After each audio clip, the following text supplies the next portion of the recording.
You're talking about two title challengers with £100 million midfielders in their midst. I mean, how much of today will go down to these two midfielders, and who will have a better game?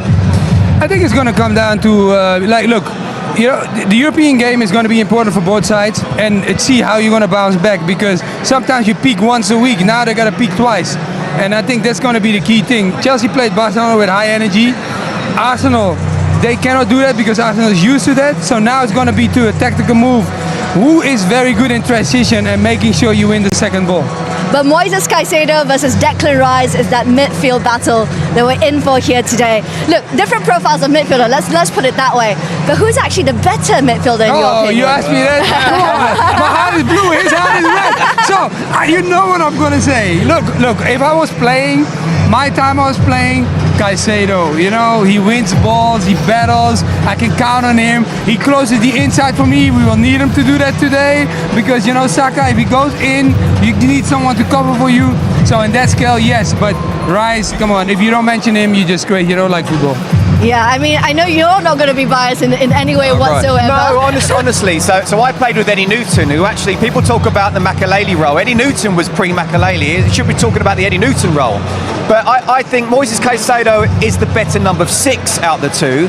But I think Rice is the more complete player because he can play further forwards. He can get those driving runs in. But Moises Caicedo now is not just breaking up play, the assist to the assist, but he's starting to score goals as well. But Declan Rice actually does that, and with his set pieces on top of it, I think both are sensational players. I really do. I'd be quite happy with second pick, to be honest with you, Michelle. I'd take second pick. Well, when you look at some of their numbers, really, David, I mean, clearly, as you mentioned, they are different profiles of player. Caicedo, the better ball winner. Declan Rice, maybe better overall. But it's so funny because at Brighton, Caicedo started as an 8, and then Rice started as a bit more of a 6 when he came to Arsenal. It's interesting how their play has evolved. Caicedo is an unbelievable player. What a player! If you've got him in your team, you're so happy. He's breaking up plays, getting on it. But Declan Rice is turning into Mr. Arsenal, and I think he's gone up another level this year. He's unbelievable. He, sort of springing from the midfield, getting goals, assisting. His set plays are unbelievable, and he's the player in that Arsenal team that really drives on. He's got the personality. Go on, the Declan Rice. I knew he was going to say that. I was just waiting for that moment. So let it come. Well, since you like Moises Caicedo, I'll let you talk through all of the highlights that we compiled here today. What do you like about him when you watch these clips? You know, the thing is, like, you know, I always look for a player that can set the tone. That guy there, he could do that at his team. That's why we know each other well. You know, he was good at it, but Caicedo is good at it too. He sets the tone. He knows exactly, you know, what the team needs. Sometimes as a team, you want to win the ball as quick as you can, win it back. And then, if you got a rocket in your shoe, you understand it always helps. And he has that too. So that's why I also give him the credit for he done it a couple of times already, and he keeps on doing it. You know, this is a big game. Derbies are always special because you cannot say that a team is going to win a derby that has the best season so far, because a derby is the day will talk for itself. So both teams, they know that, and they just have to deliver. And I hope one team does it. It's the one that's celebrating now. No bias at all, absolutely no bias from you. But on Declan Rice, on the other opinion then, I mean, you're talking about season on season how his game has developed. He's going further forward now in a lot of times this season. We're going to look at some of his highlights here then, David. I mean, how much he has grown since he left West Ham. He has. He's moved. He's gone on to a different level. Certainly over the last year. I think he sort of understands Arsenal Football Club now. He's sort of setting the tone and the tempo for the whole team, and the rest of the players will react to a player like that. He's always given his 100%. He's always so honest in his play, and his deliveries are exceptional. But he's turning into Mr. Arsenal, and you can see what he can do for the team, for the club, and to have a player like that in your team that's just always honest, giving 100% every game, he's unbelievable. He's got a good character as well. Do you think they can challenge Rodri as the best midfielder in the league? Absolutely. Look, I think the biggest compliment I can give both of those, you've got Cole Palmer at Chelsea, you've got Bukayo Saka at Arsenal, but actually I think they're the most important players for the club. We've seen Cole Palmer being out and how good Chelsea could be with him in the side, but they've actually not missed him because they've still been winning games. So Caicedo is the heartbeat of the side. He's able to get Chelsea going, help them out defensively, get them starting attacking wise.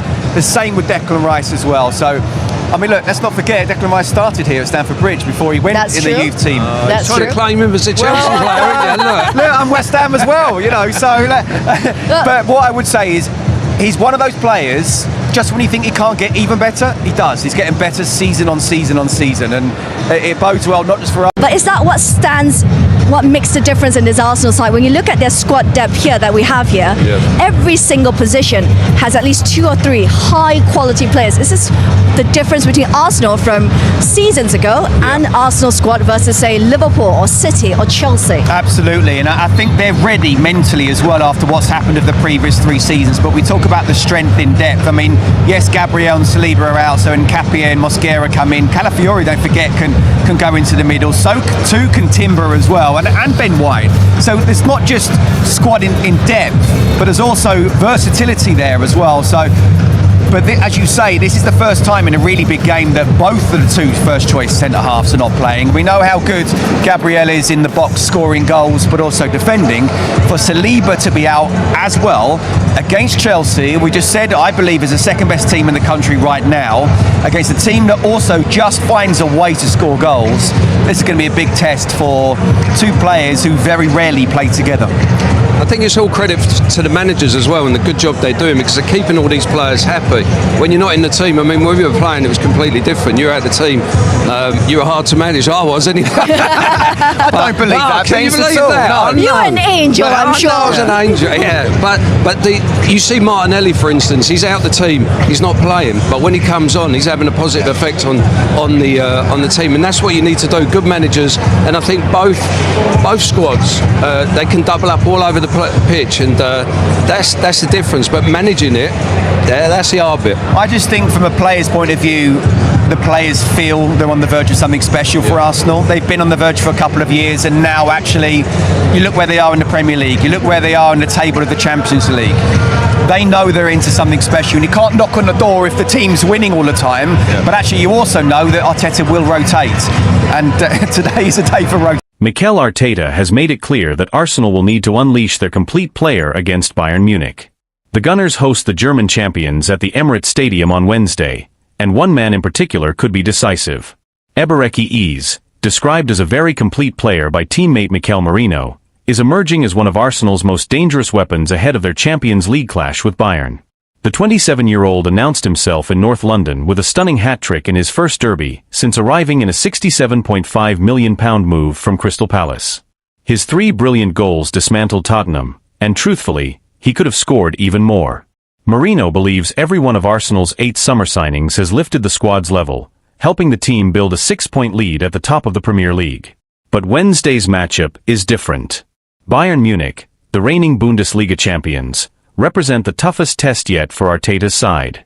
Speaking after the win over Spurs, Merino praised Eze's qualities and hinted at the impact he could have in such a high-stakes European battle. "We've brought in a lot of players who can make a difference. But you can see that other teams have spent big as well," the Spain international said. "Individual brilliance can win matches, sure, but in the end, it's the team that matters. If you have great players who don't connect, that's a problem. The good thing about this group is that everyone thinks about the team first." When asked about Eze specifically, Merino didn't hesitate. "I think he's incredibly complete.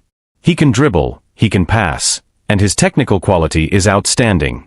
In Spain, we always talk about players who can connect with others. He has that naturally. He grew up with that instinct to link play, move the ball, and build relationships on the pitch.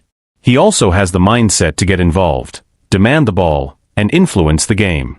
At the same time, he's strong, he can take players on, and he can finish. He's a truly complete signing." Merino also touched on how the modern game often reduces players to simple numbers. "These days everyone judges players by goals and assists, that's just how it is. But as footballers, we see the deeper qualities he brings, the technique, the movement, the intelligence. Even in training, you can tell immediately how special he is. Yes, he's scoring goals, but he's much more than that. He's an exceptional player, and we're incredibly lucky to have him. He can play in several positions and adapt to different systems. He's been a huge addition for Arsenal." Beyond the technical qualities, Merino believes Eze's attitude, and the healthy competition within the squad, will be crucial in Arsenal's title push. You can hear the calm in Eberecki's voice and see it in the way he carries himself. He's confident, grounded, and every morning we sit together in the sauna at the training ground and talk about everything, he added with a smile. He's a great guy, already fully integrated, and we need players like him. Competition is fierce. There's so much quality in this squad. That's exactly what the manager wanted, as many top players as possible, all ready to play. It makes his decisions tough, choosing who starts and who doesn't, but it also pushes every one of us to give our best in every session. And that's why we're improving as a team. As Arsenal prepare for Bayern's arrival, Arteta is facing one of the most delicate balancing acts of the season. The squad is healthy, competition is fierce, and expectations have never been higher. But behind the scenes, there is a growing sense that Iza's versatility and calm presence may be essential against a Bayern side known for controlling the tempo in big European nights. Arteta himself has hinted at Iza's importance without naming him directly. After the Tottenham victory, the manager spoke about the need for players who can break pressure, dictate rhythm, and stay composed when the game becomes chaotic. Those inside the club believe those comments were aimed at Iza as much as anyone. The coaching staff has been particularly impressed by how quickly he has adapted to Arsenal's positional play structure, a system that demands far more tactical discipline than what he was used to at Crystal Palace. Analysts at the club point to his growing influence not only in the final third, but also in build-up phases, where his ability to glide past pressure could help Arsenal bypass Bayern's aggressive midfield line. There is also an awareness that Bayern's fullbacks tend to push high, leaving spaces between the lines. Iza's skill set, sharp turns, deceptive acceleration, and precise final balls, could be exactly what Arteta needs to exploit those gaps. Outside the club, pundits have already started circling Wednesday's match as a defining moment for the £67.5 million signing. Some believe that if Iza can impose himself on a Champions League quarter-final against Bayern Munich, it will confirm his arrival among Europe's elite creative players. Former players have echoed that sentiment. Several ex-Arsenal figures, speaking on television over the weekend, highlighted the need for someone who can change the temperature of the match with a moment of calm or an unexpected burst of creativity. Iza, they argued, is one of the few in the squad capable of both. Meanwhile, Bayern Munich come into the match with their own confidence. Their midfield trio has been one of the most dominant in Europe this season, and they have shown a repeated ability to suffocate opponents early. That dynamic is precisely why Arteta may lean on Iza's composure. When the game tightens, Arsenal will need a player capable of slowing it down, protecting the ball, and finding solutions in tight spaces. Within Arsenal's dressing room, Merino's praise reflects a broader consensus. Senior players have reportedly been struck by Iza's humility and work ethic, qualities that have helped him integrate seamlessly into a squad that already had strong internal chemistry. Staff members describe him as someone who never forces the game, and lets the match come to him, characteristics that could prove invaluable in a high-tension Champions League tie. As kickoff approaches, the narrative surrounding the match has shifted. What began as a test of Arsenal's resilience has quietly become a spotlight on whether Iza can elevate them in Europe the same way he has in the Premier League. For Arteta, the equation is simple. If Arsenal are to overcome Bayern, they will need more than intensity. They will need control. They will need creativity. And increasingly, they will need the completeness Iza brings to every phase of the pitch. Whether he starts in a wide role as a floating midfielder, or even as an interior playmaker, the expectation is the same. Iza will have to find the spaces others cannot, and influence the game in ways that statistics alone will not capture. The stakes are high, the opponent is formidable, and the spotlight is intense. But within the walls of London Coney, the belief is growing that this is exactly the kind of stage Eberecki Iza was signed for. Martin Odergard is nearing a return to action after suffering a medial collateral ligament injury in Arsenal's 2-0 win over West Ham earlier in October. Yet, 3.5 years after Mikel Arteta named him captain, the Norwegian finds himself in an unfamiliar position. His place in the starting lineup is no longer guaranteed. For the first time since joining the club permanently from Real Madrid in August 2021, there is real debate over whether he remains an automatic choice for Arteta's 11.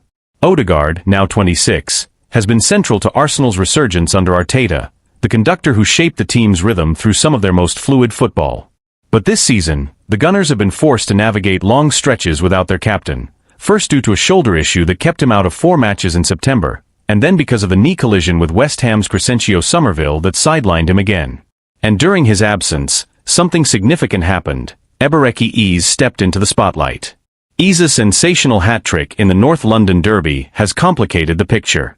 Now thriving in a central role, the England international has given Arsenal a different kind of presence around the edge of the box. A blend of unpredictability, directness, and two-footed confidence that opponents struggle to contain. He may not control games with the same metronomic precision as Odergard, but he offers a spark, a willingness to take risks at moments when Arsenal need a jolt of creativity. After such a standout performance against Tottenham, it feels almost impossible to imagine Arteta leaving Eze out. The manager has always had a soft spot for players riding a wave of confidence, and Eze is currently surfing at full height. There was a similar situation back in September, when Merino was handed a start against Manchester City after scoring 4 times in 2 games for Spain, including a hat-trick against Turkey. Arteta doesn't hesitate to reward form. Eze has carried that form onto the international stage as well, recently scoring a stunning goal for England in a 2-0 win over Serbia in the World Cup qualifiers at Wembley. Though he can play on the left, it has always been clear that Arteta brought him to the Emirates to operate in midfield. And with Declan Rice and Martin Zubimendi near untouchable in the double pivot, the odds of Eze and Odegaard consistently starting together seem slim. That leaves Odegaard in an unfamiliar position. He needs minutes to rebuild sharpness, yet Arsenal's medical team won't rush him. The plan is likely to ease him back through short substitute appearances before restoring him to larger roles. But even once fully fit, Odegaard faces genuine competition, because Eze has shifted the landscape. His arrival has raised the team's ceiling, and his performances have earned him the right to keep his place. Before the dismantling of Tottenham, Eze had scored only twice for Arsenal, one against Port Vale in the Carabao Cup and another versus his former club Crystal Palace, a clever finish that sealed victory. Now with 5 goals across all competitions, he sits just 1 behind Odegaard's total from last season, when the captain made 45 appearances. Odegaard's 2023-24 numbers were outstanding: 11 goals, 12 assists, influence written across every competition. That is the standard he must match again if he wants to reclaim his spot, because Eze is hungry, confident, and eager to impress ahead of next summer's World Cup. Arteta will insist that Arsenal need both players at their best if they are to meet their ambitions in the months ahead. And with Kai Havertz also working his way back to full fitness, potentially slotting into midfield behind marquee striker Victor Gyökeres, the battle for places has never been fiercer at the Emirates. For Odegaard, the message is clear: he must rise to the challenge. His leadership and quality remain unquestioned, but he can no longer rely on reputation alone. If he embraces the competition and fights his way back into the side, his return could push Arsenal to even greater heights. And if the team has already reached this level without several key figures, the potential for what comes next may be even greater. Inside the club, staff members are quietly acknowledging that Arsenal are entering a new phase, one where no player, not even the captain, is immune to tactical evolution. Arteta has spent the past 2 seasons building a squad capable of sustaining pressure across multiple competitions, and the emergence of Eze is a sign that the manager's long-term planning is beginning to bear fruit. Depth is no longer a luxury, it is a necessity. But with depth comes difficult decisions. Arteta has always valued balance in midfield, and the contrasting profiles of Odegaard and Eze force him to reconsider what type of midfield best suits the team's ambitions in Europe and the Premier League. The technical control and spatial awareness that Odegaard brings have defined Arsenal's identity under Arteta. Conversely, Eze's dynamism, physical presence, and unpredictable touches give Arsenal a new dimension, especially against teams that sit deep or defend aggressively in central areas. This internal shift has also caught the attention of analysts and former players. Several pundits have begun to question whether the captaincy should guarantee a place in the lineup, especially at a club with ambitions of challenging for the Champions League. Others argue that Odegaard's leadership is too valuable to sideline, pointing to the standards he sets in training and his influence over younger players. Those debates are already spilling into the media, and they will only intensify as the season progresses. There is also the tactical question of whether Arteta might eventually experiment with a system that accommodates both Eze and Odegaard, something he briefly attempted earlier in the season during the win over West Ham. But with Rice and Zubimendi forming an almost impenetrable midfield pairing, any reshuffle risks destabilizing the defensive structure that has made Arsenal one of the most resilient teams in the league. The manager has hinted that he is open to adjustments, but only if they enhance the team's overall cohesion. For Odegaard himself, the challenge is as much psychological as it is physical. He has worked hard to cultivate an image of calm authority, a leader who raises the level of those around him through clarity and consistency. Now he must show that he can adapt, compete, and respond to adversity. His teammates still speak of him with admiration, describing him as one of the most studious and detail-oriented players at London Coney. They believe that once he regains full rhythm, he will naturally reassert his influence. Yet even they acknowledge that the landscape has shifted. One senior player privately remarked that, "The team is different now, ease has changed what we can do in the final third." That sentiment reflects not a lack of faith in Odergard, but an understanding that Arsenal have evolved while he has been sidelined. For Arteta, the ideal scenario is straightforward: a fully fit Odergard competing with a fully confident ease, creating a level of internal competition that lifts the entire squad. The manager often speaks about the need for healthy tension among his players, pressure that keeps standards high without fracturing unity. The arrival of Victor Gyökeres, combined with the recovery of Havertz, only amplifies that dynamic. Arsenal's season will almost certainly hinge on these midfield decisions. With Champions League knockout matches approaching and the Premier League title race tightening, Arteta must decide not only who starts, but what kind of identity he wants his team to carry into the defining months of the campaign. The next few weeks will reveal whether Odegaard's return sparks a resurgence or a battle for relevance. If he manages to reclaim his place, it could serve as a reminder of why Arteta trusted him with the armband in the first place. If he struggles, it will underline how rapidly Arsenal are progressing, and how little room there is for sentiment at the highest level.